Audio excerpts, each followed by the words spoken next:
ဒီနေ့ဩဂုတ်လ18ရက်ဆိုရင်တကယ်ကိုအာယုံတို့ညွန့်တတ်တဲ့လက္ခဏာရှိတယ်တခြားတနည်းအားဖြင့်မဖြစ်ဘူးနော်အဲ့ဒါကိုပရမတ္ထမဖောက်မပြန်ဘူးလို့ဆိုတာပေါ့လေနော်ပြောတဲ့အတိုင်းမှန်တာမြတ်စွာဘုရားကဒါစိတ်ဆိုတာရှိတယ်စေတသိက်ဆိုတာရှိတယ်နော်စိတ်ဆိုတာအာယုံရှိလို့ညွတ်သွားတတ်တဲ့သဘောတရားမျိုးစေတသိက်ဆိုတာကစိတ်နဲ့အတူတူကဖြစ်တတ်တဲ့သဘောတရားမျိုးလို့ဒီလိုပြောလိုက်ရင်ဒါပြောလိုက်တဲ့ဟုတ်နေတယ်ပြီးတော့လည်းပဲတကယ်ထင်ရှားရှိနေတာနော်အဲ့ဒါကိုပရမတ္ထတရားလို့ခေါ်တယ်အဲ့တော့ခေတ်စကားနဲ့ပြောမယ်ဆိုရင်ရေနဲ့နော် H2O နဲ့နိုင်စာကြည့်ပေါ့ရေလို့ပြောရင်ဒါကသမုဒ္ဒိသစ္စာနယ်ကပြောတဲ့အသုံးနှုန်းလက်ထဲရောက်သွားတဲ့ခါကျတော့ကိုဒီ chemist ကသူ H2O လို့ခေါ်လို့မရေဘူးဟုတ်လားအဲ့ဒါ H2O လို့ခေါ်တာကတကယ်ရေမှာပါတဲ့ဓာတ်တွေနော်ဒရစင်ခေါ်လို့ဘာလဲမသိဘူး element ဟုတ်လားရေမှာပါတဲ့ဟာတွေနဲ့သူကလောကရပညာအသုံးနှုန်းနဲ့ပြောတာထို့အတူပဲလူပဲနတ်ပဲနော်တရိษံပဲယောက်ျားပဲမိန်းမပဲပုဂ္ဂိုလ်ပဲတ attva ပဲလို့ပြောတာကဒါကလောကကလက်ခံထားတဲ့စကားအနေနဲ့ပြောတာသမုဒိသစ္စာနယ်ပရမတ္ထသစ္စာနယ်ကနေပြောတော့မယ်ဆိုတော့ဒါယုံ nant ပဲခန္ဓာ၅ပါးပဲအာယတနာ12ပါးပဲစသည်ဖြင့်ဟုတ်လားအဲ့ဒါပရမတ္ထသစ္စာခေါ်တာအဲ့ဒီလိုမဖောက်မပြန်မဲနဲ့အချင်းအရှားရှိတဲ့တရားဘယ်နှမျိုးရှိသလဲဆိုရင်ဦးဇင်းတို့အဘိဓမ္မာပိဋကအယ၄မျိုးရှိတယ်နော်၄မျိုးကပါတော့စိတ်ရယ်စေတသိက်ရယ်ရုပ်ရယ်နိဗ္ဗာန်ရယ်လို့၄မျိုးရှိတယ်ဒီ၄မျိုးကတကယ်ရှိတဲ့တရားခုနchemistry မှာ element နေလို့ပေါ့လေနော်တကယ်ရှိတဲ့တရားအဲ့ဒီအထက်မှာစိတ်ဆိုတာကိုဒီနေ့လေ့လာကြအောင်နော်စိတ်ရဲ့သဘောတရားကပါလေအာယုံတို့ညွတ်တတ်တဲ့သဘောတရားအာယုံကိုသိတတ်တဲ့သဘောတရားကိုစိတ်လို့ခေါ်တယ်နော်အာယုံကိုသိတယ်ဆိုရမှာဉာဏ်သိတာမျိုးမဟုတ်ဘူးပညာသိတာမျိုးမဟုတ်ဘူးဝိညာဉ်သိတာနော်ဝိညာဉ်သိတယ်ဆိုတော့နားလည်လားဘယ်နားလည်မလဲနော်ဝိညာဉ်သိတယ်ဆိုတော့အမှန်ကတော့အင်္ဂလိပ်လိုပြောရင် awareness ပဲနော် just the bare awareness ဒီ awareness ကလည်းပဲတရားထိုင်တဲ့အခါ awareness ကတစ်မျိုးနော်အာယုံရှိတယ်ဆိုတော့သိနေယုံလေးသိနေတဲ့ awareness ကတစ်မျိုးမော်ဒကားမောင်းသွားရင်ဘေးကမော်ဒကားတွေသွားနာကိုလည်းသိနေသဘောမယ်ဟုတ်လား aware ဖြစ်နေတယ်အဲ့ဒီလိုဟာမျိုးအာယုံပဲလို့သိတာမျိုးကိုဒါဒီမှာသိတယ်လို့ဆိုရတယ်ဉာဏ်အပြင်ဉာဏ်အနေနဲ့သိတာမျိုးသိဉာဏ်အနေနဲ့မှတ်ပြီးတော့သိတာမျိုးမဟုတ်ဒီအာယုံနဲ့ဒီစိတ်နဲ့ဆက်သွယ်မှုလေးကိုဘာခေါ်လဲ acknowledge လုပ်လိုက်တဲ့အနေမျိုးပေါ့လေနော်အဲ့ဒီလို bare awareness of the object ကိုဒါစိတ်လို့ခေါ်တယ်စိတ်ဆိုတာပါဠိစကားလာတာနော်မြန်မာစကားမဟုတ်ဘူးစိတ်ဗမာတွေကစိတ်နဲ့ပြောနေကြတော့ဗမာစကားထင်နေတယ်ဟုတ်လားစိတ်ဆိုတာပါဠိစကားစိတ်တကလာတယ်စိတ်တကိုတောင်းမှုလေးဖြုတ်ပြီးတော့အသက်ထည့်ပြီးတော့စိတ်လို့ဗမာခေါ်ထားတယ်နော်အဲ့တော့စိတ်ပါလဲမေးရင်ကိုဖြေဖို့ခဲနေဟုတ်လားအဲ့တော့စိတ်ဆိုတာအာယုံကိုသိတတ်တဲ့သဘောတရားမျိုးအာယုံရှိတယ်နော်အဲ့ဒီလိုအဝဲဖြစ်နေတာမျိုးကိုဒီစိတ်သဘောတရားစိတ်လို့ခေါ်တယ်အဲ့ဒီလိုအာယုံကိုသိတတ်တဲ့သဘောတရားကိုစိတ်လို့ခေါ်တယ်လို့ပြောသဖြင့်စိတ်သည်ဘယ်တော့မှအာယုံနဲ့ကင်းပြီးတော့မဖြစ်နိုင်ဘူးနော်ဒါမှတ်ရစိတ်ကိုစိတ်အတိုင်းထားပါညာနဲ့ပြောလို့ရှိတယ်ဗမာပြည်မှာလည်းပဲကြောက်သိမ်းဘောခိုင်းကအဲ့ဒါပြောပြီးတော့သင်ကြားတယ်နော်ဇန်မှာလည်းပဲဒါမျိုးခါဆန်ဆန်ပြောတယ်အဲ့တော့ဦးဇင်းတို့အဘိဓမ္မာအရာကစိတ်တိုင်းထားလို့ရကိုမရဘူးစိတ်ကအာယုံမရှိဘဲနဲ့ဖြစ်ကိုမဖြစ်နိုင်ဘူးအာယုံဟာတခါတလေထင်ရှားတဲ့အာယုံတခါတလေမထင်ရှားတဲ့အာယုံအိပ်ပြောနေတယ်နော်တကယ်ကိုအိပ်ပြောနေအိမ်မက်တွေဘာတွေမပါဘဲနဲ့ဒီတကယ်ကို deep sleep အိပ်ပြောနေတဲ့အခါမှာတောင်မှအဲ့ဒီစိတ်မှာအာယုံရှိတယ်အဲ့ဒီအာယုံကတော့ကိုပဋိသန္ဓေနေတုန်းကယူခဲ့တဲ့အာယုံမျိုးပဲကံမနမိဂတိနမိလို့ခေါ်တယ်နော်ဒါနောက်တော့တဖြည်းဖြည်းတော့နားလည်သွားလိမ့်မယ်အဲ့ဒီလိုအိပ်နေတုန်းတောင်မှနော်တကယ်ကိုအိပ်ပြောနေတဲ့အခါမှာတောင်မှအာယုံဆိုတာရှိရတယ်အာယုံကိုမှီတွယ်ပြီးတော့စိတ်ကဖြစ်တာအာယုံမရှိဘဲနဲ့စိတ်မပေါ်နိုင်ဘူး ဒါကြောင့်မို့စိတ်ဆိုတာဟာအာယုံကိုသိတတ်တဲ့သဘောတရားနော်အဲ့တော့အခုလူတွေအားလုံးပေါ့လေတတ်တော်တွေအနေနဲ့စိတ်လို့ခေါ်နေတာဟာဦးဇင်းတို့အဘိဓမ္မာအရာပြောမယ်ဆိုရင်စိတ်နဲ့စေတသိက်ကိုနှစ်ခုကိုတစ်ခုတည်းလှုပ်ပြီးတော့ပြောနေကြနေ့စဉ်သုံးစကားမှလည်းပဲခွဲသုံးလို့မလွယ်ဘူးနော်ဒါကြောင့်မို့စိတ်ကောင်းတယ်စိတ်မကောင်းဘူးစိတ်ညစ်တယ်စိတ်ဆိုးတယ်စသဖြင့်ပြောနေတယ်အမှန်ကတော့ဒါတွေဟာစိတ်နဲ့စေတသိက်နှစ်ခုတွဲတွေကြည့်ပဲဘာကြောင့်လဲစိတ်ဟာစေတသိက်နဲ့ကင်းပြီးတော့မဖြစ်ဘူးစေတသိက်ကလည်းစိတ်နဲ့ကင်းပြီးတော့မဖြစ်ဘူးစိတ်ပေါ်လိုက်တဲ့နဲ့တပြိုင်နက်စေတသိက်ကလည်းပေါ်တယ်စေတသိက်ဟာစိတ်မပါဘဲနဲ့မဖြစ်နိုင်ဘူးနော်ဒါကြောင့်မို့စိတ်နဲ့ပြောနေတာဟာအမှန်ကတော့စိတ်နဲ့စေတသိက်ကိုမကွဲမပြားဘဲနဲ့ပြောနေကြတာဒါနေ့စဉ်သုံးစကားမှာဒီတိုင်းနဲ့သုံးနေတယ်အဲ့ဒီစိတ်ဟာဦးဇင်းတို့ရဲ့တန်ထမ်းမှာပေါ့နော်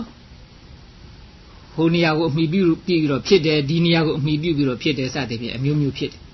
မျက်လုံးကိုအမိပြုပြီးတော့ဖြစ်တယ်မျက်လုံးထဲမှာအကြည်ဓာတ်ဆိုလေးရှိတယ်နော်မျက်လုံးညစ်တစ်လုံးလုံးမဟုတ်ဘူးမျက်လုံးမှာဟိုအရိပ်ထင်တဲ့နေရာပေါ့လေခုခေတ်စကားနဲ့ဆို retina လိုနေရာမျိုးပေါ့ဟုတ်လားအဲ့လိုနားထဲမှာလည်းပဲဟိုဒီအတန်းက vibration သွားထိတဲ့နေရာရှိတယ်နော်ပါဠိလိုကျတော့ပတာထလို့ခေါ်တယ်အဲ့လိုဟာမျိုးကိုအမိပြုပြီးတော့စိတ်တွေဟာအမျိုးမျိုးဖြစ်တယ်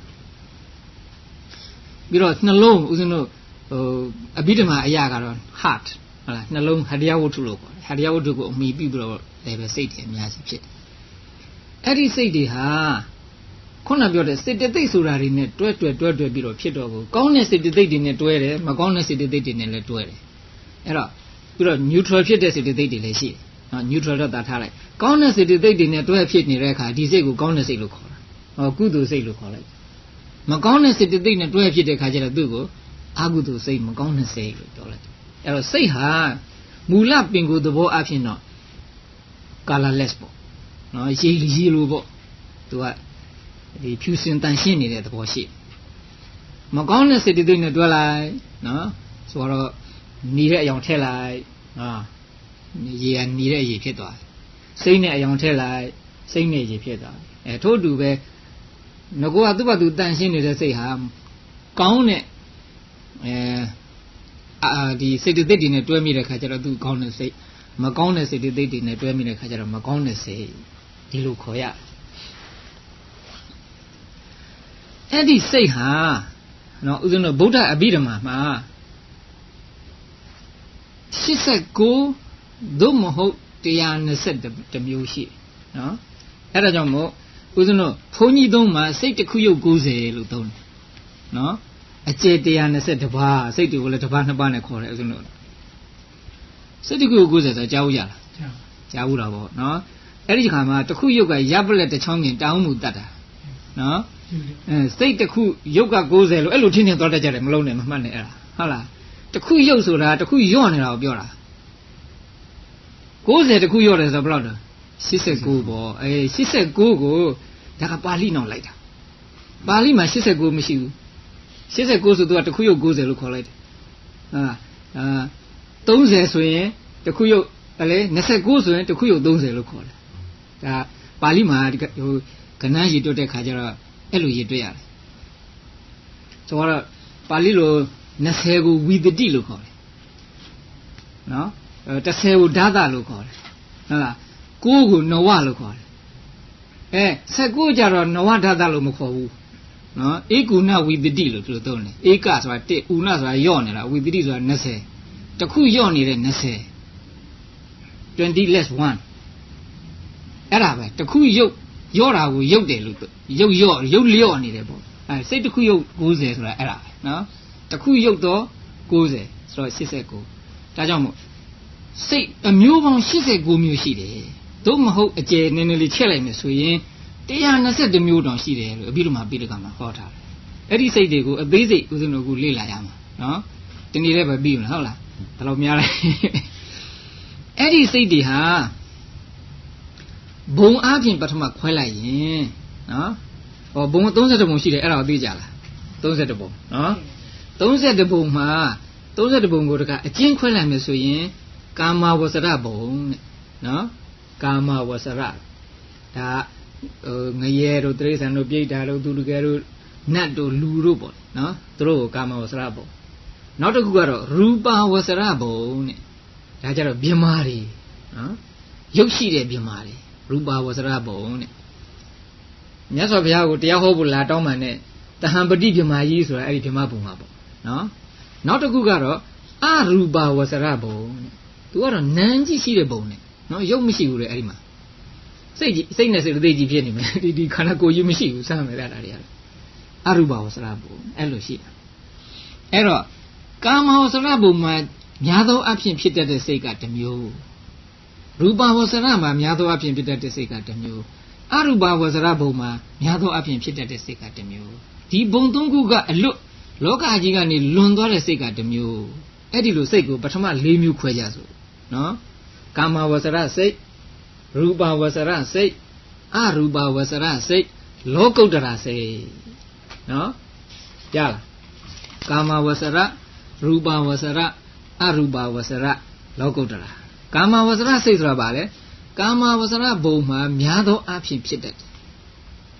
ဟိုဘုံဒီမှာလည်းမဖြစ်ဘူးမဟုတ်ဘူးဒီတရားစိတ်တွေဖြစ်တော့ဖြစ်တာသို့တော့ဒီမှာများသောအဖြစ်ဖြစ်တတ်တဲ့အတွက်ကြောင့်မို့သူ့ကိုကာမဝဆရစိတ်လို့ခေါ်တယ်နော်ဆိုတော့ဆန်ဖရန်စစ္စကိုနေတဲ့လူတယောက်ကသူတခြားမြို့တွေလည်းသွားအောင်မှာပေါ့ဟုတ်တယ်မလားဟိုသွားလိုက်ဒီသွားလိုက်သွားမှာသို့တော့သူဆန်ဖရန်စစ္စကိုမှာအနီများတော့သူ့ကိုဆန်ဖရန်စစ္စကိုမြို့သားပဲခေါ်လိုက်ဒါမျိုးပဲကာမဝဆရစိတ်လို့ပြောလိုက်ရင်လူဘုံနတ်ဘုံတရိษံဘုံစသည်မှာများသောအဖြစ်ဖြစ်တယ်သို့တော့ဒီထဲကတချို့ကတော့ရူပဝဆရဘုံမှာလည်းသွားဖြစ်အောင်မယ်အရူပဝဆရဘုံမှာလည်းဖြစ်နိုင်သေးတယ်နော်ကောင်းထို့အတူပဲရူပဝဆရစိတ်လို့ပြောလိုက်တော့ရူပဝဆရဘုံမှာသူများများဖြစ်မယ်သို့တော့ကာမဝဆရဘုံမှာလည်းဖြစ်အောင်မယ်နော်အရူပဝဆရဘုံမှာလည်းပဲဖြစ်ဖြစ်နိုင်တယ်ပေါ့လေဟုတ်လားအရူပဝဆရလည်းဒီတိုင်းပေါ့နော်လောကုတ္တရာစိတ်ကြတော့ဘယ်လောကနဲ့မှမပတ်သက်ဘဲနဲ့လောကကထွက်မြောက်တဲ့စိတ်ကိုလောကုတ္တရာလောကဥတ္တရာနော်လောကဆိုတာက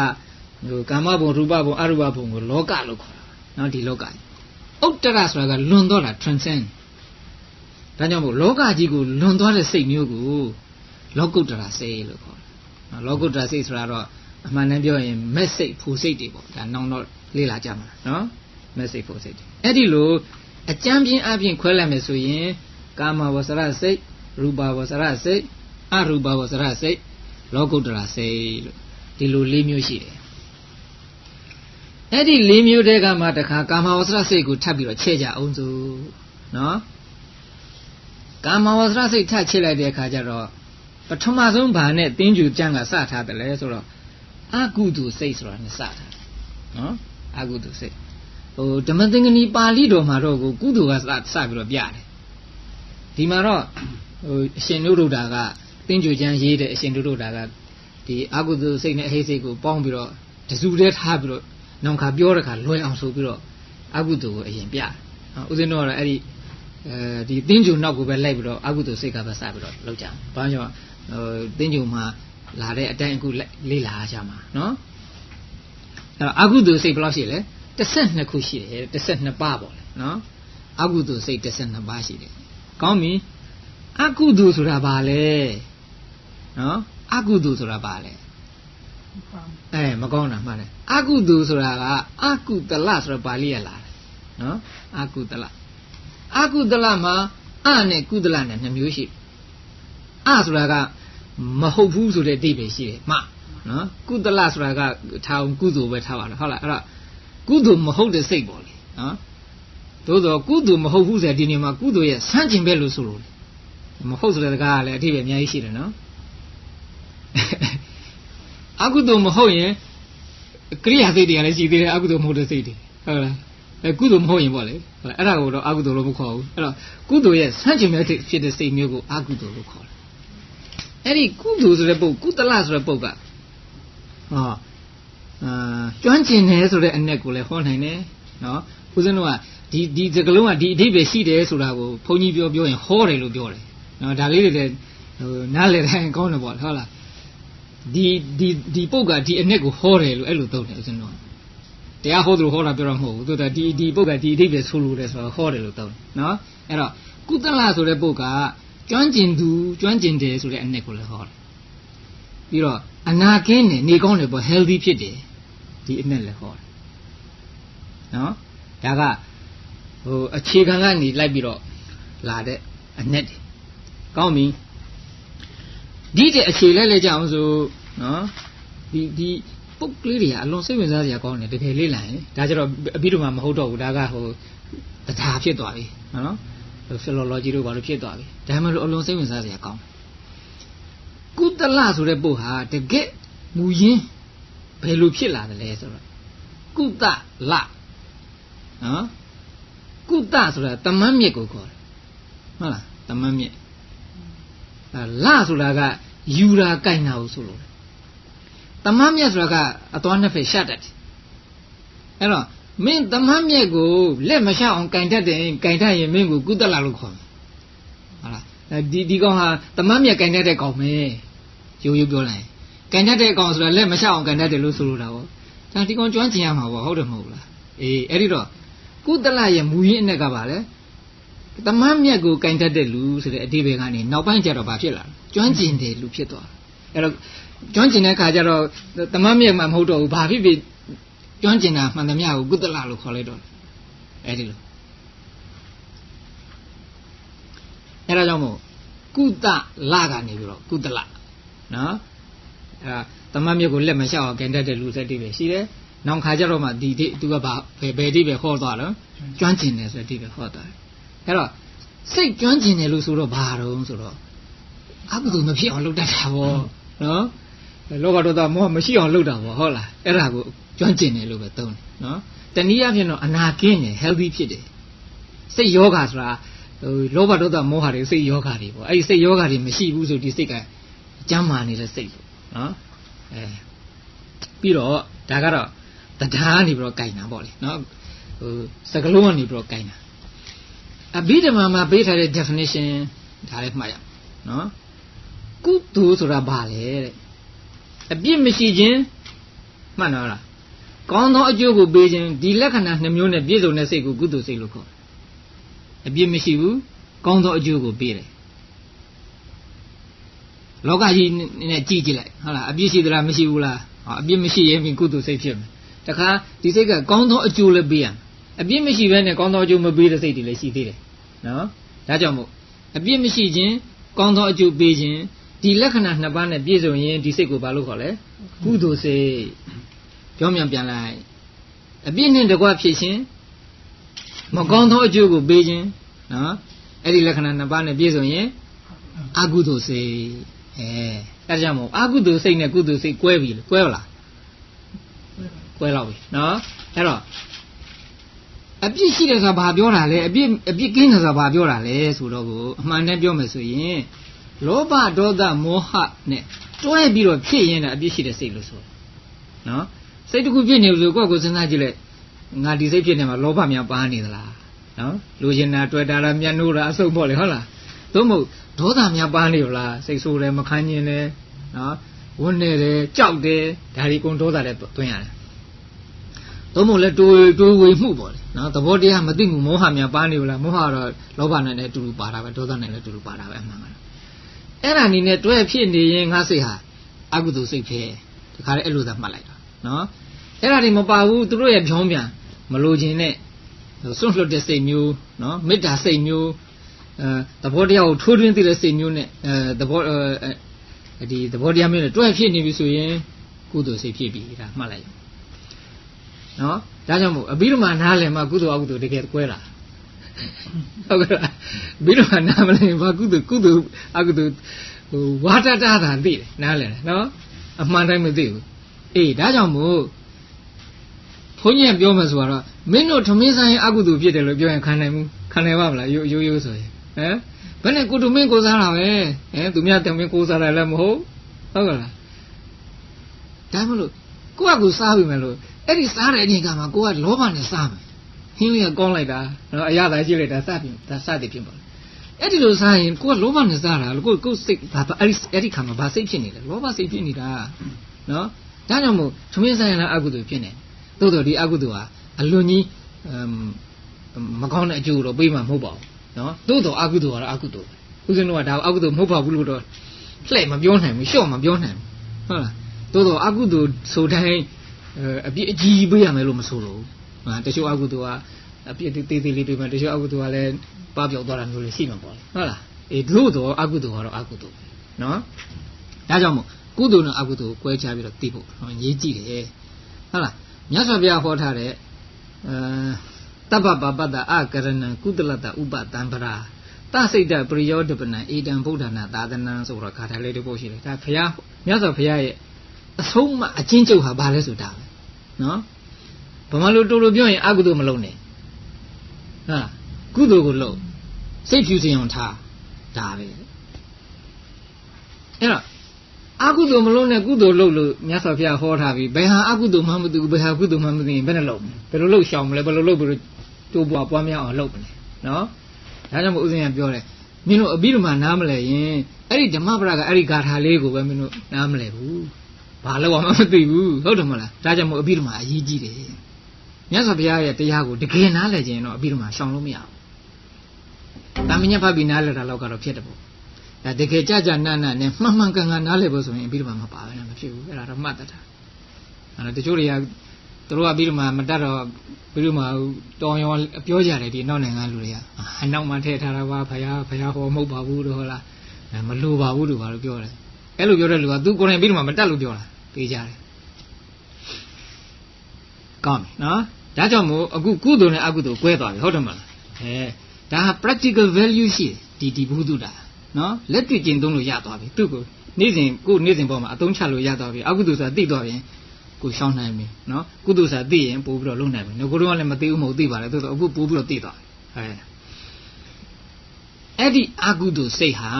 နော်12မျိုးတောင်ရှိတယ်နော်အဲ့ဒီအကုသိုလ်စိတ်ဒီလောဘဒေါသမောဟစသည်နဲ့တွဲပြီးတော့ဖြစ်တဲ့စိတ်ကိုအကုသိုလ်စိတ်နော်ဘာမှလို့ပြောမကောင်းတဲ့စိတ်ပေါ့လေကောင်းပြီအဲ့ဒီမကောင်းတဲ့စိတ်အကုသိုလ်စိတ်ကိုလည်းပဲ3စုတစ်ခါထပ်ပြီးတော့ခွဲလိုက်နော်ပထမတစ်စုကဘာလဲတော့အဲ့စာရွယ်လေးကြည့်ကြမှာလောဘမူစိတ်10ပါးတဲ့နော်လောဘမူဆိုတာလောဘမူလပဲလဖြုတ်ထားတာဦးဇင်းတို့မြန်စကားပြောကြရခမ်းမြန်ပြောချင်ကြတယ်ဟုတ်လားအဲ့တော့ဟိုကလေးခြံထားကြဒီကလေးခြံထားခဲ့နေဆိုဦးဇင်းတို့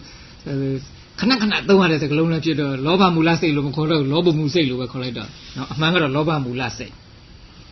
မူလဆိုတာဘာလဲအရင်အမြစ်ကိုမူလလို့ခေါ်တယ်လောဘအရင်အမြစ်နဲ့တကွဖြစ်တဲ့စိတ်ကိုလောဘမူလစိတ်နော်နောက်တစုကပါတော့ဒေါသမူစိတ်နှစ်ပါးဒေါသမူလနဲ့တကွဖြစ်တဲ့စိတ်ကိုဒေါသမူလစိတ်ဒေါသမူစိတ်မောဟမူလနဲ့တကွဖြစ်တဲ့စိတ်ကိုမောဟမူစိတ်မောဟမူစိတ်ဆိုတော့မောဟတက်နဲ့တကွဖြစ်တာဆိုလို့လေနော်နောက်ကြတော့လည်းနားလဲပါလိမ့်မယ်ဘာကြောင့်လဲဆိုတော့လောဘမူစိတ်ဆိုတာမှလည်းမောဟကပါတယ်ဒေါသမူစိတ်ဆိုတာမှလည်းပဲမောဟကပါတယ်ဟုတ်လားဒီကြတော့ तू ကမောဟတက်ပဲဟိုလောဘလည်းမပါတော့ဘူးဒေါသလည်းမပါတော့ဘူး तू ပြတ်ထမ်းသွားတယ်ဒါဟိုမှာတော့လောဘကရှေ့ကနေတော့ तू ကနောက်ကနေရတဲ့သဘောရှိတယ်ဒါမှမဟုတ် तू ကိုလောဘမောဟမူလစိတ်လို့မခေါ်တော့ဘူးဟုတ်လားလောမှုစိတ်လို့ပဲခေါ်လိုက်တော့အမှန်တကယ်တော့လောဘမှုစိတ်လို့ခေါ်လိုက်ရင်လောဘမောဟနှစ်ခုနဲ့အတူတူဖြစ်တယ်နော်ဒေါသမှုစိတ်လို့ပြောလိုက်ရင်ဒေါသမောဟနှစ်ခုနဲ့အတူတူဖြစ်တယ်အဲ့လိုမှတ်ရအောင်မောဟမှုစိတ်ဆိုတော့မောဟတစ်ခုတည်းနဲ့ဖြစ်တာနော်ကောင်းပြီဒါကြောင့်မို့လောဘမှုစိတ်ဘယ်လောက်တော့10ပါးဒေါသမှုစိတ်2ပါးမောဟမှုစိတ်2ပါးအားလုံးအကုသိုလ်စိတ်12ပါးကောင်းပြီအဲ့ဒီကမှလောဘမှုစိတ်10ပါးကိုသိသိလေ့လာရနော်။ကဲနံပါတ်1ဖတ်လိုက်စမ်းပါဗါတဲ့နော်လောမှုစိတ်10ပါးကသောမနတဟာကတဒိဋ္ဌိကတသံပယုတ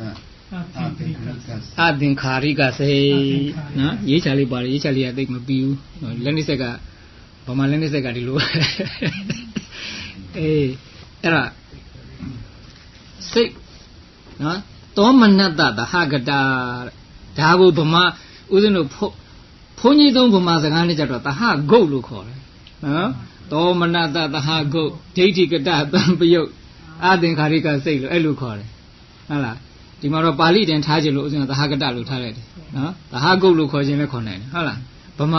ဗမာပြီးဗမာဆန်ခေါ်ခြင်းသောမနတသဟဂုတ်သောမနတသဟဂုတ်ဒိဋ္ဌိကတသံပယုတ်အသင်္ခါရိကစိတ်ကောင်းပြီကောင်းပြီ သောမနတဆိုတာဘာလဲတော့အောက်မှာဗမာလိုပြန်ပေးထားတယ်ဝမ်းမြောက်ခြင်းဒီလောက်ပဲမှတ်ပါတော့နော်အသေးစိတ်တရားနည်းနဲ့ရှင်းနေတော့အများကြီးရှုပ်တယ်ဟုတ်လားသောမနတဆိုတာဘာလဲဝမ်းမြောက်တာစိတ်ကောင်းနေတာကိုသောမနတခေါ်တာနော်သောမနတဆိုတာသူ့မနကလာတာသူ့ကကောင်းတာမနကစိတ်ကောင်းတဲ့စိတ်ရှိနေတာကိုသောမနတဝမ်းမြောက်တာပေါ့တဟကတဆိုတာတကွဖြစ်တယ်လို့ဆိုလို့ဒါဖြင့်သောမနတတဟကတဆိုတာဗမာလိုပဲလို့အဓိပ္ပာယ်ရှိမလဲဝမ်းမြောက်ခြင်းနှင့်တကွဖြစ်တယ်နော်ဝမ်းမြောက်တယ်ပြီးတော့ကိုစိတ်ညစ်တယ်ပါတယ်ဆိုတာကအမှန်ကတော့ဘာလဲဆိုရင်ခံစားမှုဝေဒနာနော်ဒါကြောင့်မို့မြန်မာနေတရားတွေမှာကြည့်မယ်ဆိုရင်သောမနတဝေဒနာနှင့်တကွဖြစ်တော်လို့အဲ့လိုဘာသာပြန်ထားတယ်တွေ့လိမ့်မယ်နော်ဘယ်တော့ဝမ်းမြောက်ခြင်းနဲ့တကွဖြစ်တော်လို့မပြန်ဘူးဦးဇင်းတို့ဘုန်းကြီးဗမာပြန်တဲ့အခါကျတော့သောမနတဝေဒနာနှင့်တကွဖြစ်တော်လို့အဲ့လိုပြန်လိမ့်မယ်ဟုတ်လားဝေဒနာဆိုပါလဲခံစားမှုအဲ့တော့သောမနတဝမ်းမြောက်တယ်ဆိုတာခံစားမှုဒေါမနတစိတ်မချမ်းသာဘူးနော်ခံစားဒါလည်းခံစားမှုဝမ်းမြောက်တာလည်းမဟုတ်ဘူးစိတ်မချမ်းသာတာလည်းမဟုတ်ဘူးအလေအလတ်ဒါလည်းပဲဝေဒနာပဲခံစားမှုဒါကြောင့်မို့ဝမ်းမြောက်ခြင်းနဲ့တကွဖြစ်တယ်ဆိုရင်ဒါပါလေဝမ်းမြောက်တဲ့ဝေဒနာဝမ်းမြောက်တဲ့ခံစားမှုနဲ့တကွဖြစ်တယ်နောက်တစ်ခုကပါလဲမဟုတ်ရှိသွားလားဒိဋ္ဌိကတတံပယုတ်တနော်ဒိဋ္ဌိကတဆိုတာမှားသောအယူလို့ဆိုလို့တယ်အမှန်ကတော့ဒိဋ္ဌိဆိုတဲ့ပုတ်ဟာနော်မှန်သောအယူဖြစ်ဖြစ်မှားသောအယူဖြစ်ဖြစ်အယူလို့တန်မြညာကိုဆိုလို့တယ်ဒါပေမဲ့လို့များသောဖြင့်သုံးတဲ့ခါကျတော့ဒိဋ္ဌိလို့သုံးမိမလို့မိစ္ဆာဒိဋ္ဌိမှားတဲ့အယူလို့ပဲဒါအတိတ်ပဲကောက်ရနော်ဒါကြောင့်မို့ဒိဋ္ဌိကတတံပယုတ်တာဒိဋ္ဌိကတကိုအောက်ကမြန်မာအနဲ့ပဲလို့ပေးတာတော့မှားသောအယူတံပယုတ်တာဆိုတာရှင်းတယ်ဆိုတာအတူတူဖြစ်တယ်ပါသဟကတနဲ့အမှန်တော့အတိတ်ပဲရှင်အတူတူပဲနော်စကလုံးလေးနည်းနည်းကိုယ်နဲ့သဟကတနဲ့တံပယုတ်တာနဲ့အမှန်ကတော့ဒါအတိတ်ပဲအတူတူပဲတပြိုင်နက်တော့ခဏမှဖြစ်တာအတူတူဖြစ်တာဟုတ်ပဲဆိုလို့တယ်အဲ့တော့ပါဠိကနည်းနည်းကွဲတော့မြန်မာအနဲ့ကလည်းကွဲသွားတယ်နော်သဟကတကျတော့တကွဖြစ်တံပယုတ်တကျတော့ရှင်းဒီလိုသုံးတယ်နွားတွေကလည်းရှင်းတယ်ဆိုတာမျိုးလို့ပေါ့နော်ဒိဋ္ဌိကတတံပယုတ်တဒါဖြင့်မှားသောအယူနှင့်ရှင်သောပေါ့ဟုတ်လားဒိဋ္ဌိကတတံပယုတ်တလောကကြီးကမြဲတယ်လို့ယူတာနော်တတ္တဝါတွေဟာအမြဲတည်တယ်လို့ယူတာသို့မဟုတ်တတ္တဝါတွေကသေပြီးရင်ပြတ်သွားတယ်လို့ယူတာစသည်ဖြင့်ပေါ့လေဒါတွေပြီးတော့ကံအကျိုးမရှိဘူးလို့ယူတာနော်ဒါတွေကိုမိစ္ဆာဒိဋ္ဌိလို့ခေါ်တယ်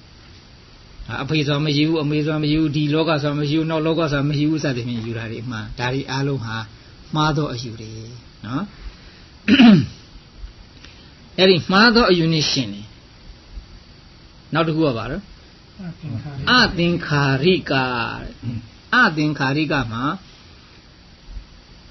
ဒီသင်္ခါရဆိုတဲ့ပုဂ္ဂလိပါတယ်နော်အနဲ့နောက်ကလုံးကြီးတင်ကနဲ့ဣကလေးဖြုတ်လိုက်ရင်ဘာရလဲသင်္ခါရဆိုတဲ့ပုဂ္ရဟုတ်လားအဲ့ဒီသင်္ခါရကတော်တော်ပါဠိမှာဒီသင်္ခါရဆိုတဲ့စကားလုံးကတော်တော်ခက်တဲ့စကားလုံးနေရာအလိုက်အဓိပ္ပာယ်မတူဘူးဟုတ်လားစကားလုံးတူပေမဲ့လို့ဒီနေရာမှာဒီအဓိပ္ပာယ်ဟိုနေရာမှာဟိုအဓိပ္ပာယ်အဲ့ဒါကြောင့်မို့အမှန်အကန်ဘာသာပြန်နိုင်ဖို့မလွယ်တာအင်္ဂလိပ်ဘာသာပြန်နေမှားတယ်အဲ့ဒါလေးသူတို့ကသင်္ခါရဆိုရင်ဆိုတော့ formation ဆိုတဲ့ပါဠိအင်္ဂလိပ်စကားလုံးနဲ့တွဲထားတယ်သင်္ခါရတူတဲ့ formation ပြန်လို့မရအောင်အဲ့လိုရှိတယ်အဲ့ဒါဒီနေရာမှာအထူးအဖြင့်သင်္ခါရဟာဘာလို့ဆိုလို့တလဲနော်တာမညာဖြင့်သင်္ခါရဆိုတဲ့စကားလုံးကြားဦးရတယ်မဟုတ်လားကြားဦးတာဟောဘယ်နဲ့ဘုရားဘာသာလေးပဲနော်အဲ့တော့သင်္ခါရဆိုတော့ဗာလဲအဲ့ဒီအခုကြားဘူးထားတဲ့သင်္ခါရဆိုတော့ဗာလဲဆိုတော့ဒီအများမရှိလားအကြောင်းတရားတို့ကပြုလုပ်စီမံထားတဲ့သဘောတရားကိုသင်္ခါရလို့ခေါ်တယ်နော်သင်္ခါရဆိုတာဒီအကြောင်းတွေကစုပေါင်းပြီးတော့လှုပ်ထားတာ produce လုပ်ထားတာဒါကြောင့်သူ့ကိုဘာလို့ခေါ်လဲ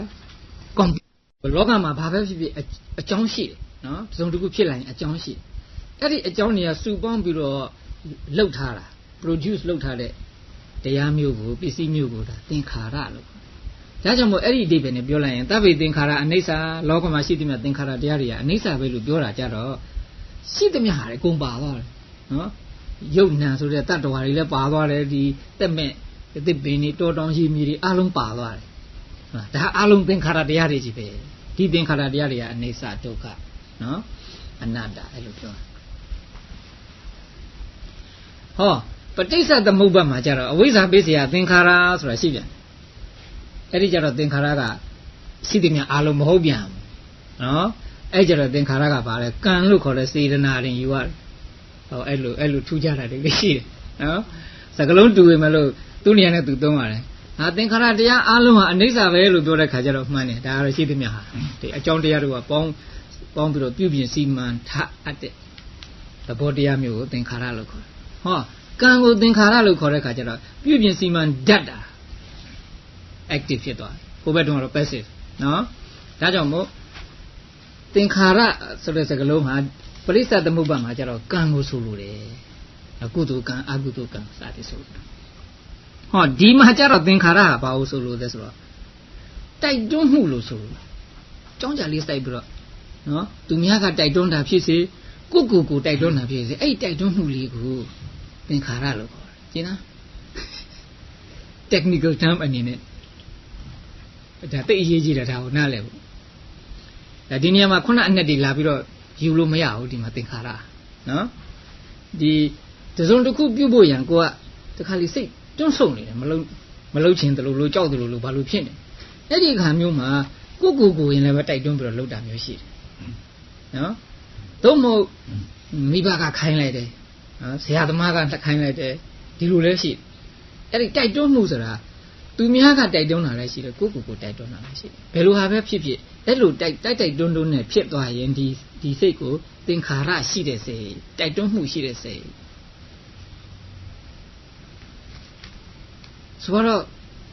သူများပစ္စည်းခိုးတယ်ဆိုတာအပြစ်ရှိတယ်ဆိုတာလည်းသိနေနော်ခိုးလည်းမခိုးချင်ဆိုတော့ကံကိုကငတ်နေနော်ကိုကလေးတွေတာမရတယ်ကိုငတ်နေပစ္စည်းလေးလည်းယူလို့လည်းလွယ်လဲဆိုတော့ဆိုတော့ तू ကအပြစ်ရှိမှလည်းသိတော့မခိုးချင်ဘူးဟုတ်လားသို့တော့အိမ်ပြန်သွားရင်စားစရာမရှိဘူးကလေးတွေကမုံတောင်းရင်ခက်တယ်ဆိုတော့ဟာတော့ယူလိုက်မှထမရဲ့ကိစ္စမရှိပါဘူးနော်ဒါတော့ပြီးတော့ပြေချောင်းပေါ်လေးကုသိုလ်ကောင်းကောင်းငါထလို့မှစတဲ့ဖြစ်မှာကိုတိုက်တွန်းပြီးတော့မှခိုးလိုက်မယ်ဆိုတော့အဲ့ဒါမျိုးကျတော့တိုက်တွန်းမှုရှိတော့ကိုတိုက်တွန်းမှုရှိတာတော့မဟုတ်သူများကခိုင်းလို့သူများကပင့်မြောက်ပြီးလို့လှုပ်လိုက်ရင်လည်းပဲတိုက်တွန်းမှုရှိတယ်အဲ့ဒီလိုမပါဘဲနဲ့ spontaneously ထလုပ်လိုက်တယ်အဲ့လိုစိတ်မျိုးကိုအသင်္ခါရိကတိုက်တွန်းခြင်းမရှိတဲ့စိတ်နော်ဒါကြောင့်မို့မတိုက်တွန်းရဘဲနဲ့သူ့ဘာသူထပြီးတော့အလိုလိုဖြစ်တဲ့စိတ်မျိုးကိုအသင်္ခါရိကစိတ်တိုက်တွန်းမှဖြစ်တဲ့စိတ်မျိုးကိုတသင်္ခါရိကစိတ်ဟောဒီလိုနှမျိုး꿰သွားဒါကြောင့်မို့အခုပထမစိတ်ဟာသောမနတဝေဒနာနဲ့တကွဖြစ်တယ်နော်ပြီးတော့မိစ္ဆာအယူနဲ့တွဲပြီးတော့ဖြစ်တယ်တိုက်တွန်းခြင်းလည်းမရှိဘူး spontaneously ဖြစ်တဲ့စိတ်မျိုးကိုဒါပထမစိတ်ပေါ့နော်လောဘမှုပထမစိတ်ပေါ့နော်သောမနတသဟကတဒိဋ္ဌိကတတံပြုတ်တာအသင်္ခါရိကစိတ်နားလည်ပြီလားနော်ဒါဒီစိတ်အဲ့တော့ဆိုပါတော့ဒီစိတ်ကလောဘနဲ့တွဲဖြစ်ရမှာဆိုတော့ကို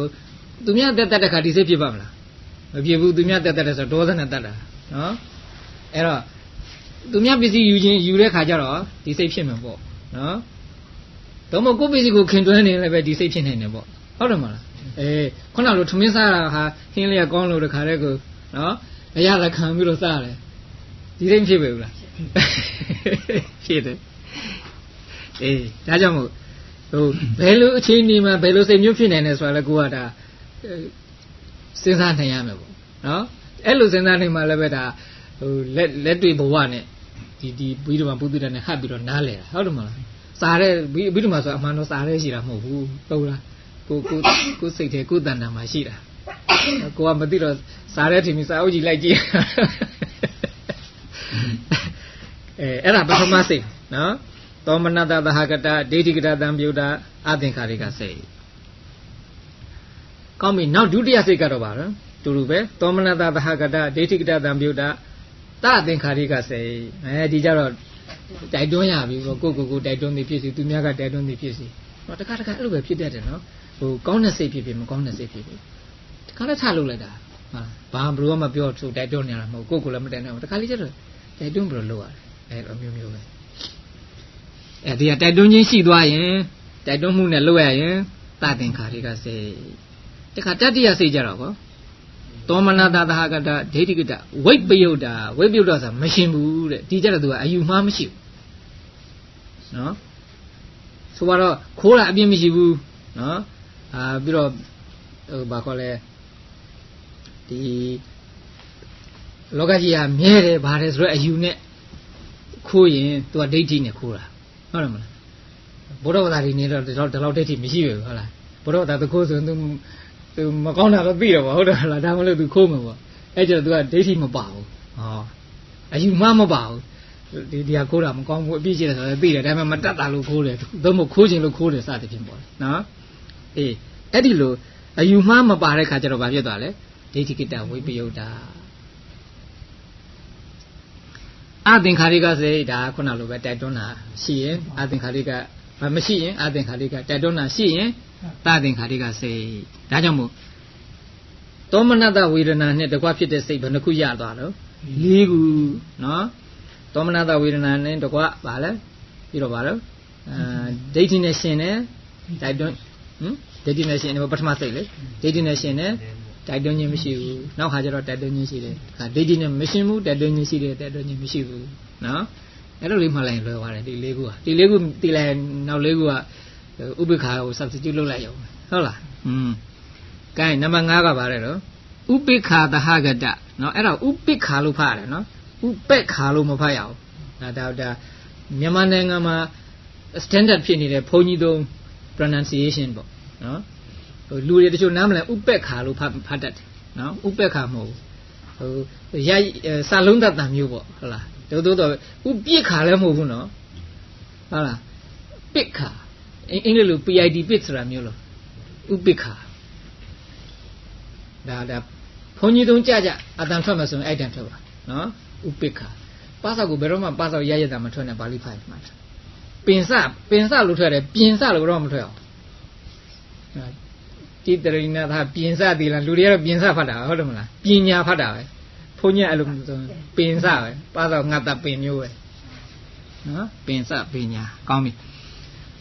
ဘယ်ရောက်တော့ဥပိ္ပခာဆိုတာကဘာလဲဘယ်နဲ့ပေးထားလဲအလက်ခံစားမှုဝမ်းမြောက်တာလည်းမဟုတ်ဘူးဝမ်းနည်းတာလည်းမဟုတ်ဘူးအလက်ခံစားမှုမျိုးကိုဥပိ္ပခာလို့ခေါ်တယ်တခါလေတစုံတစ်ခုကိုမြင်မယ်လို့ကိုကဝမ်းသာတယ်လည်းမဟုတ်ဘူးဝမ်းနည်းတာလည်းမဟုတ်ဘူးအများကြီးအဲ့ဒါမျိုးတွေဖြစ်နေနော်တစုံတစ်ခုကြားတဲ့ခါလည်းပဲတခါလေကိုကကြိုက်တာလည်းမဟုတ်ဘူးမကြိုက်တာလည်းမဟုတ်ဘူးဒီလိုပဲအဲ့ဒါကိုဘာလို့ခေါ်လဲဥပိ္ပခာအလက်ခံစားမှုနော်အလက်ခံစားမှုအများကြီးဖြစ်တတ်ပါတယ်အဲ့ဒါတွေသို့တော့တတိမထားမရင်ဥပိ္ပခာဖြစ်မှမသိဘူးဒါပဲအဲ့ဒီလိုဝမ်းတာတာလည်းမဟုတ်ဘူးဝမ်းနေတာလည်းမဟုတ်ဘူးစိတ်ဆိုးတာလည်းမဟုတ်တဲ့ဝေဒနာမျိုးကိုဘာလို့ခေါ်လဲဥပိ္ပခာဝေဒနာနော်အသင့်အတင်အပြင်ရှုတတ်တယ်လို့ဒီလိုပုတ်အလိုက်အနဲ့ပြောမယ်ဆိုရင်အဲ့လိုပြောရတယ်ဥပအိခာနော်ဥပနဲ့အိခာပေါင်းလိုက်တော့ဥပိ္ပခာဖြစ်တယ်ဥပဆိုတာကဘယ်မလိုက်ချင်းဆိုတဲ့သဘောပေါ့လေအိခါဆိုတာရှုတာနော်အဲ့တော့ဟိုဘက်ဒီဘက်မပါဘဲနဲ့အလယ်မှာနေပြီးတော့ရှုတတ်တဲ့သဘောတရားမျိုးလို့ဒီလိုအဓိပ္ပာယ်ရှိတယ်အဲဒီနေရာမှာတော့ဥပိ္ပခာလည်းပဲခံစားမှုပါဒီဥပိ္ပခာခံစားမှုကအလွန်သိမ်မွေ့တယ်အဲ့တော့အတိခက်နော်တရားထိုင်တဲ့ခါတော့မှတချို့ဥပိ္ပခာကိုမြင်ပြီးတော့တွေ့တကယ်ကိုဟိုတရားထိုင်ရင်မြင်ပြီးတော့ကိုဥပိ္ပခာမှမသိတာအဲ့လိုလေးဖြစ်နေအဲ့ဒီဥပိ္ပခာဝေဒနာနဲ့တကွဖြစ်ပြီးတော့ဟိုဘက်ကဟာတွေကတော့အတူတူပဲနော်မိစ္ဆာဒိဋ္ဌိနဲ့ရှင်းတယ်တိုက်တွန်းခြင်းမရှိဘူးတိုက်တွန်းခြင်းရှိတယ်မိစ္ဆာဒိဋ္ဌိနဲ့မရှင်းဘူးတိုက်တွန်းခြင်းရှိတယ်တိုက်တွန်းခြင်းမရှိဘူးဆိုပြီးတော့၄မျိုးရတယ်နော်အဲ့တော့တခါတလေခိုးတာပြီမယ်လို့ခိုးနေကြတယ်လို့ကတခါလေကျတော့ဥပိ္ပခာနဲ့လည်းခိုးရင်ခိုးလိမ့်နော်လိန်ပြောတာလည်းဥပိ္ပခာနဲ့လိန်ပြောတဲ့ခါလည်းရှိရင်ရှိလိမ့်လုံနေကြလာတဲ့ခါကျတော့ဟို emotion သိမ့်မပါဘူးပေါ့habitual ဖြစ်သွားတာဟုတ်လားဆိုတော့စားပြန်လာကြည့်လေနော်ဒါလည်းကုသိုလ်ပေါ့လားအကုသိုလ်မဟုတ်စားပြန်လာပထမတော့ view ဆိုင်ရတယ်ဟုတ်လားမတော်လေးကြာတော့ကြေသွားတော့ view ဆိုင်လို့စိတ်ကဟိုရောက်တယောက်နဲ့တချို့ဘုရားရှိခိုးလည်းကြည့်ပါဒါကဩကာသဆိုလို့စိတ်ကဟိုရောက်အဲ့ဒါဥပိ္ပခာဝင်လာတယ်ကျန်ဟုတ်လားအဲ့ဒါမို့ဥပိ္ပခာဝေဒနာနဲ့တကွဖြစ်တဲ့စိတ်၄မျိုးနော်နှစ်ခုပေါင်းလက်တော့ကိုလောဘမူလစိတ် ဘယ်နှပါတော့10ပါတဲ့နော်အဲ့တော့ဒီဟာလေးတွေကဒီစိတ်120ပါးကိုခါတဲ့မျက်လုံးမှိတ်လိုက်မြင်းနေအောင်မှတ်မိနေအောင်ဆိုပြီးတော့ပေးထားတာနော်ဒါကိုယ့်ဘက်ကိုနောက်ထပ်အများကြီးကူးပြီးတော့အများကြီးသုံးရမယ်အဲ့တော့ဒီထက်မှဥစဉ်ကကာလာထည့်ခြင်းဟိုညာရံမှာရှိတယ်ကြည့်လိုက်နော်အဲ့တော့သောမနတဆိုရင်အနီးချဲခြင်းတယ်နော်ဥပိ္ပခဆိုရင်အပြားချဲမယ်ဟုတ်လားအဲ့တော့အခုဒီမှာဒီပထမအတန်းမှာပထမကောလမ်မှာဟိုဒီစက်ဝိုင်းလေးတွေဘယ်နှခုရှိလို့ပထမကောလမ်သေချာကြီးနော်12ခုရှိတယ်အဲ့ဒါပထမ4ခုဘာချဲမလဲအနီးချဲပါဒုတိယ4ခုအပြားချဲပါနော်ဟုတ်ပြီအဲ့တော့ပြီးတော့ကိုလေ့ကျင့်မှုကတော့ဘယ်လိုလဲဆိုတော့လေဒါလေးတွေကိုအနီးအပြားချဲပြီးတော့ဒါလေးကိုက identify လုပ်ပထမဟာဒါကတော့သောမနတန်နဲ့ဖြစ်တာအဲ့ဒါမိစ္ဆာဒိဋ္ဌိနဲ့ရှင်းတာတိုက်တွန်းခြင်းမရှိတဲ့စိတ်ပဲအဲ့လိုတစ်ခုစီကိုကြည်အောင်အဲ့ဒါတော့နည်းနည်းလေးလေ့လာပါနော်လေ့ကျင့်ပေးဘာလို့ဆိုတော့ဒါမှတ်မိမှနှောင်ပြောတဲ့ခါကျတော့နားလဲတာသို့မဟုတ်ရင်ကိုကဒါကိုကြည်မထားရင်ပြောလိုက်တဲ့ခါကျတော့လုံးထွေးဖြစ်ရင်နားမလဲဘူးအမှန်ကနော်နားမလဲကြတော့စိတ်ပြက်တယ်စိတ်ဝင်စားတော့ဟိုလိုပဲဒါအလီလိုပဲသိလားအလီမရဘူးနဲ့ခဏတွက်ခိုင်းတော့ဒုက္ခရောက်တော့ဟုတ်လားအလီကြီးပြန်ကယ်ကူလီတာရှိအလီမတက်လိုက်အဲ့ဒါဟိုအလီ table ကြီးပြန်ကြည့်နေရတယ်ပဲဟုတ်လားခဏဟာလေခီးမရောက်ဘူးပေါ့အဲ့တော့အလီကိုကြက်လိုက်ရတယ်နော်ထုတ်တူပဲဒါဟုတ်လည်းပဲမှတ်မိအောင်လုပ်ပါမှတ်မိတာဒါမခဲရင်ဘူးနော်မင်းတနေ့တည်းအကိုမှတ်မိအောင်လုပ်အောင်မယ်ဆိုတော့ကိုခဲရနာပါဟုတ်တယ်မလားတနေ့ကိုတော့အဲ့ဒီတန်းဆိုတော့ဟုတ်လားတော့မို့လဲအခုသင်္သလောက်ကလေးသာမှတ်သွားကြည်အောင်လုပ်သွား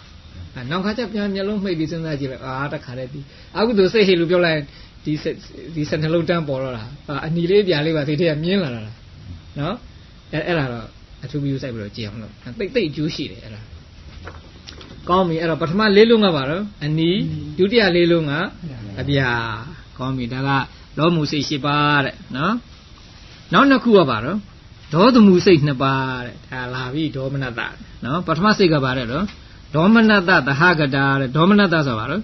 စိတ်ပြည့်စည်ခြင်းနော်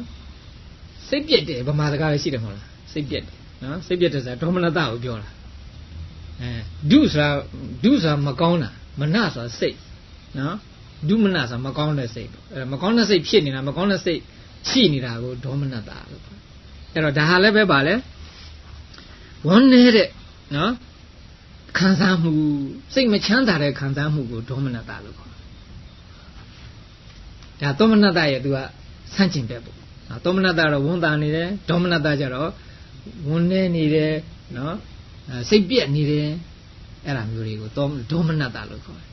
အဲ့ဒီဝေဒနာနဲ့တကွဖြစ်တဲ့စိတ်ဟာပါလေဒေါမနတသဟကတစိတ်နောက်တစ်ခုကပါတော့ပဋိကတံပယုတ်တာတဲ့ပဋိကဆိုပါတော့ပြစ်မှားခြင်းတဲ့ပြစ်မှားခြင်းဆိုတာကတော့ဟိုဥစဉ်တို့ပြန်ရုပ်ပြန်စင်တယ်ပဋိကဆိုတော့ထိကြိုက်တာနော်ဘာခေါ်လဲပဋိကထိကြိုက်တာမျိုးတော့ဒန်းကနေတော့တိုက်တာမျိုးပေါ့အဲ့ဒါမျိုးပဋိကလို့ခေါ်တယ်နော်ပฏิပက္ခမဟုတ်ဘူးဒါ तू ကပฏิကဒါကိုစာသုံးနဲ့ကြတော့ပြစ်မှားခြင်းလို့ပြန်တာနော်တိုက်ခိုက်တာဟုတ်တယ်တိုက်ခိုက်တာမှန်တော့တိုက်ခိုက်တာဒီပฏิကဆိုတာအမှန်ကတော့ဒေါသရဲ့နာမည်တစ်မျိုးပဲဒေါသနဲ့ဒေါမနတမတူဘူးတော့ပြီးတော့မှအဲ့ဒါမှတ်တာဟုတ်လားဒါမှမဟုတ်ဥစဉ်သတိထားပြောတာဒေါသကစေတသိက်တစ်ခုဒေါမနတကစေတသိက်တစ်ခုဒေါမနတကဝေဒနာခံစားမှုဒေါသကအဲ့ဒီပြစ်မှားတဲ့ထိပါတတ်တဲ့ဒေါသထိပါတတ်တဲ့သဘောတရားမတူဘူးဟိုကခံစားမှုဒီတစ်ခုကသူများတော့ရိုက်တာဆိုတော့ဟုတ်လားသွားပုတ်ခတ်တာမျိုးထိပါတာမျိုးအဲ့ဒါဟာဒေါသဒါပေမဲ့လို့ဒီဒေါမနတနဲ့ဒေါသနဲ့ကအများအတူတူဖြစ်တယ်ကင်းပြီးတော့မဖြစ်ဘူးဒီနှစ်ခုကအတူတူဖြစ်တယ်နော်ဒါကြောင့်မို့ဒေါမနတသဟကတပဋိကတံပယုတ်တာအသင်္ခါရိကစိတ်ဆိုးတာလည်းတစ်ခါလေးကျတော့ဟိုတိုက်တွန်းပြီးစိတ်ဆိုးရတာမျိုးလည်းရှိသေးတာပါအဲ့ဒါရှိရင်သသင်္ခါရိကဖြစ်သွားမယ်နော်တော်တော်များသောအားဖြင့်တော့အသင်္ခါရိကဖြစ်ကြပါမှာဟုတ်လား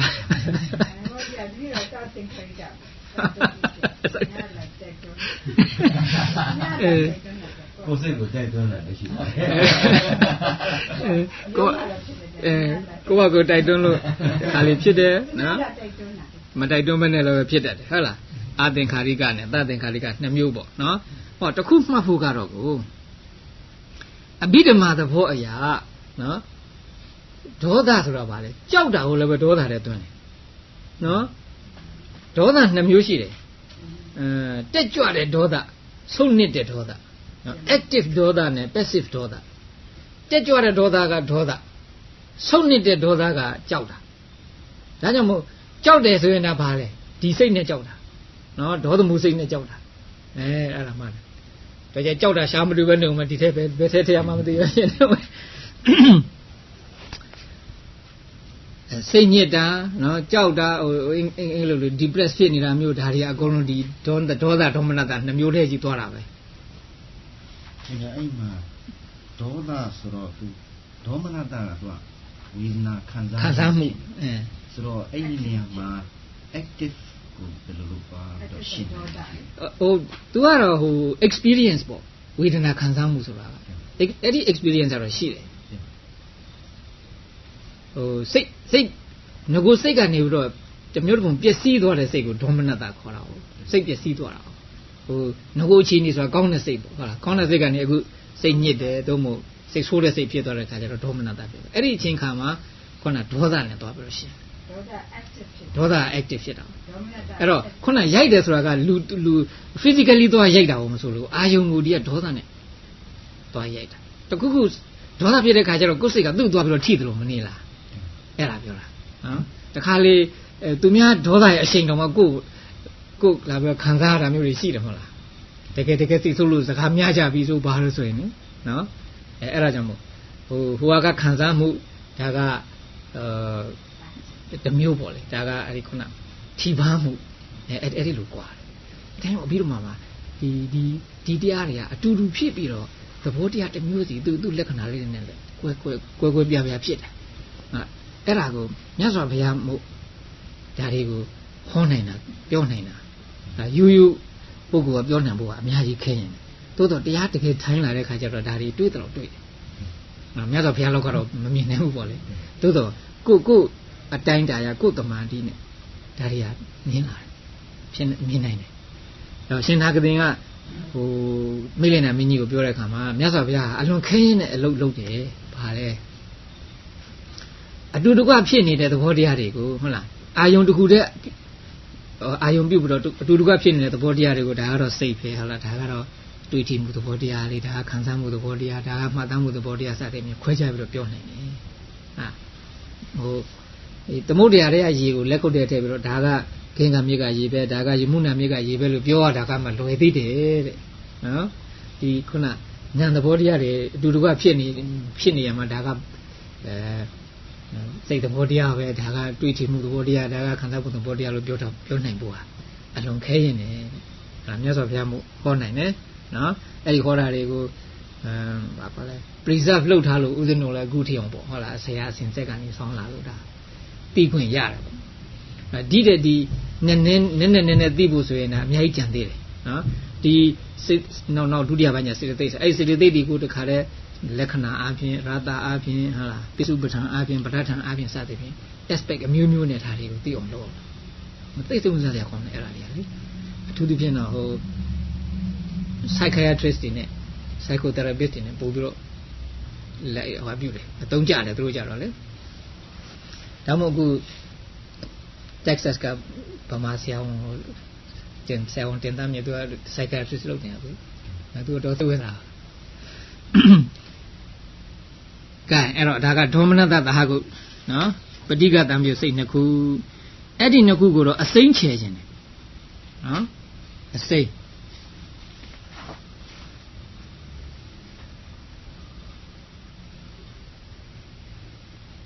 ပထမ၄ခုကအနီဒုတိယ၄ခုကအပြာနောက်နှစ်ခုကအစိမ့်ကောင်းပြီကဲနောက်မောဟမှုစိတ်နှစ်ပါးသွားလိုက်ကြအောင်နော်မောဟမှုစိတ်နှစ်ပါးကဘာလဲတော့ဥပိ္ပခာသဟကတတဲ့ဝိသိကိစ္စတံပြုတ်တစေနော်ဥပိ္ပခာနဲ့ဖြစ်တာတော့အထူးပြောကြမလို့ဟုတ်လား ဒါဝမ်းမြောက်တာလည်းမဟုတ်ဘူးဝမ်းနေတာလည်းမဟုတ်ဘူးအလေအလတ်ပေးတဲ့နာပဲဘာနဲ့ရှင်နော်ဝိသိကိစ္စယုံမှားခြင်းနဲ့ရှင်တယ်နော်ယုံမှားတယ်ဆိုတာကမြတ်စွာဘုရားကိုယုံမှားတာတရားကိုယုံမှားတာတန်ခါကိုယုံမှားတာအကျင့်သိက္ခာကိုယုံမှားတာအဲ့ဒါမျိုးကိုဆိုလို့တယ်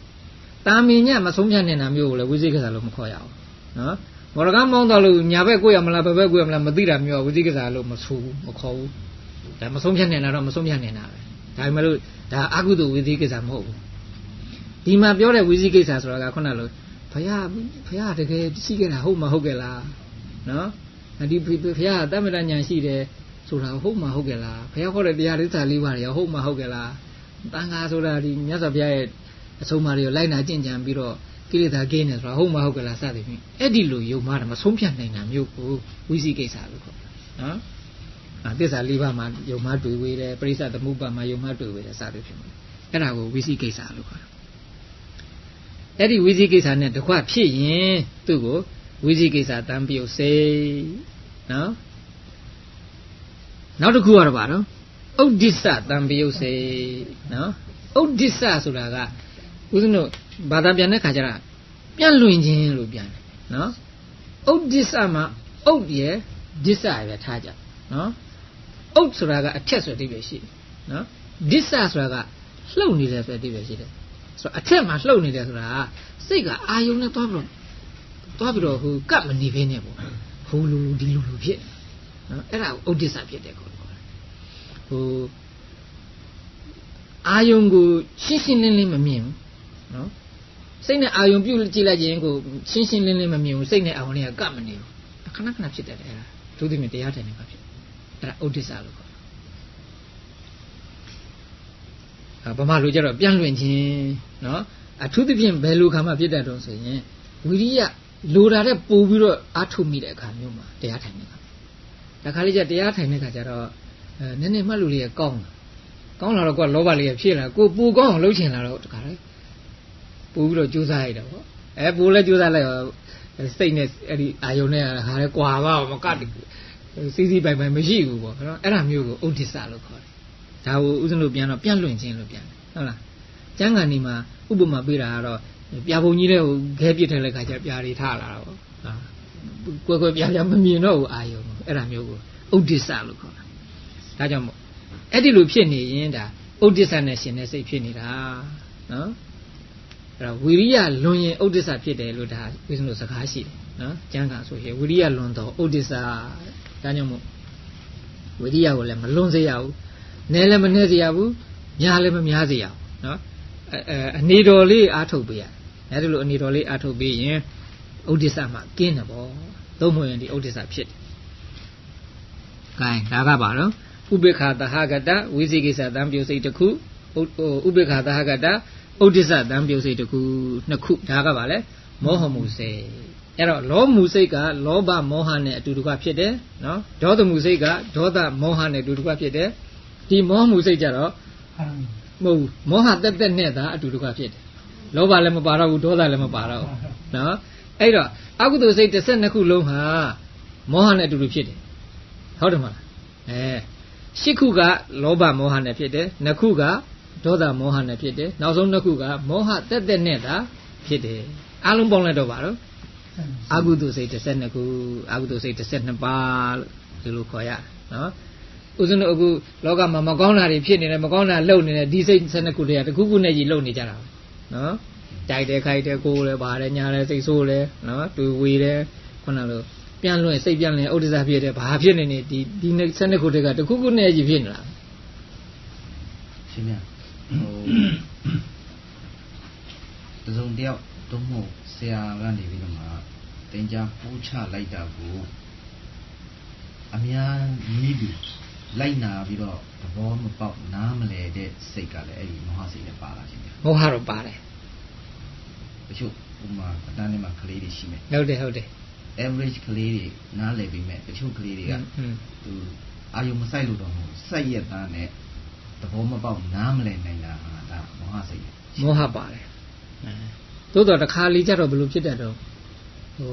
မောဟတော့ပါတယ်ဆိုရမှာပဲလေဟိုဝတ်ပါတဲ့ပုံကိုရှိတယ် အဲ့ဒီပုဂ္ဂိုလ်ကြီးကြလဲဘယ်လိုသင်လို့မှမတတ်နိုင်ဒါလည်းမောဟစိတ်မောဟတော့ပါမောဟဖုံးတော့တာပဲတခါလေကျတော့လည်းပဲသို့တော့ဟိုမောဟမပါဘဲနဲ့ရိုးရိုးဟိုအားနေတဲ့ကုသိုလ်စိတ်မျိုးလည်းဖြစ်နေ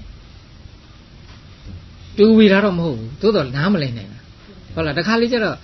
ဟိုဆိုတော့ average လူတွေပဲပြောကြဆိုကိုမကျွမ်းကျင်တဲ့ဘာသာရပ်အကြောင်းလာပြောမယ်လို့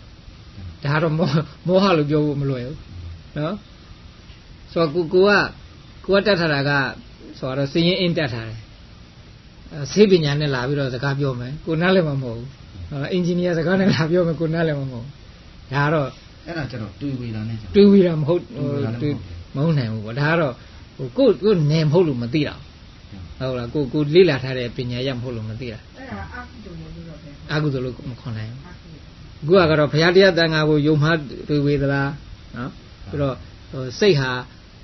ဟိုအာယုန်နဲ့ကန့်မနေဘဲနဲ့ကွာပြီးတော့ဟိုရောက်ဒီရောက်ဖြစ်နေလားအဲ့ဒါကျတော့မောဟမဟုတ်လားပေါ့ဟုတ်တယ်ဟိုကကျတော့မောဟစိတ်မောဟလို့မဆိုနိုင်ဘူးအဲ့လိုခေါ်မှဆိုဘယ်သူမှမောဟကင်းမှာမဟုတ်ဘူးရဟန်းနိုင်တော့မောဟကင်းမှာမဟုတ်ဘူးဟဲ့ဟုတ်တယ်ပါရမီမပါဘူးခေါ်နေဟုတ်တယ်ဟုတ်တယ်အဲ့ဒီတော့ဆရာဝန်ဖြစ်နေပါရမီမဖြစ်ဘူးပေါ့ကိုပါရမီနဲ့ကိုလာတာဟုတ်မဟုတ်လားဒီလူတယောက်ကဆရာဝန်ဖြစ်တယ်ဒီလူတယောက်ကပါလေသူကအင်ဂျင်နီယာဖြစ်တယ်နောက်တစ်ယောက်ကအကောင့်တန်ဖြစ်မယ်စသည်ဖြင့်ပေါ့လေဒါတော့ကိုနောက်ဘွားကပါရမီအလိုက်ဖြစ်ကြတယ်တော့မသိတိုင်းမောဟတော့မဟုတ်ဘူးဟုတ်လားပြီးတော့မဆုံးပြနိုင်တိုင်းဝိသိကိစ္စမဟုတ်ဘူးဒါလေးတော့နည်းနည်းမှတ်တာတော့ရကြတော့လမ်းမကွနဲ့ဟိုဘယ်ချိုးမှမသိတာဝိသိကိစ္စထင်ပြီးတော့သိညင်နေဦး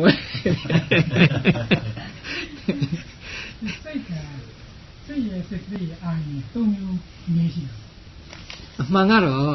ဟိုမိရလည်းရှိရ